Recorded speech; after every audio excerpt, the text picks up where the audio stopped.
सरकार और वहाँ की पुलिस को धन्यवाद देता हूँ।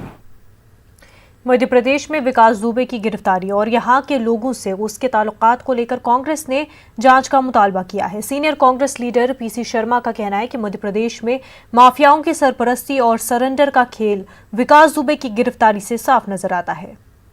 कहीं न कहीं ये शरण और सरेंडर का खेल है।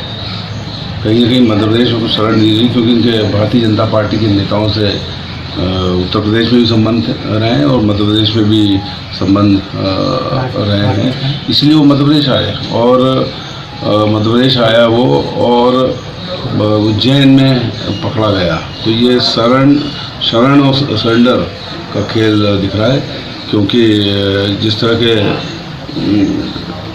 उसने अपराध किए हैं, इन सब की पूरी जांच होना चाहिए कि कौन कौन इसमें इतने सालों से उत्तर प्रदेश में और मध्य प्रदेश में भी किन लोगों से उसके संबंध रहे हैं, इसकी पूरी जांच होकर खुलासा होना चाहिए। लेकिन सर, गृह मंत्री नरोत्तम मिश्रा तो पुलिस की और प्रशासन की पीठ थपथपा रहे हैं, कह रहे हैं कि पुलिस ने अच्छा काम किया और कोई भी गैंगस्टर हो, चाहे कोई कितना भी बड़ा आरोपी हो, मध्य प्रदेश पुलिस से नहीं बच सकता। मध्य प्रदेश में किसी भी अपराध की कोई जगह नहीं है।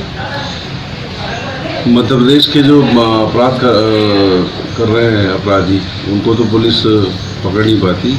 ये निश्चित तौर पर कहीं न कहीं से जो मैंने कहा कि शरण और सरेंडर, शरण जिन लोगों ने दी होगी उनने सरेंडर कराया। मध्य प्रदेश के साबिक वज़ीर दाखिला बाला बच्चन का कहना है कि क्या कुछ कहना है उनका, आइए सुनते हैं। मंत्री जी बयान कुछ और देते हैं, बोलते कुछ और है।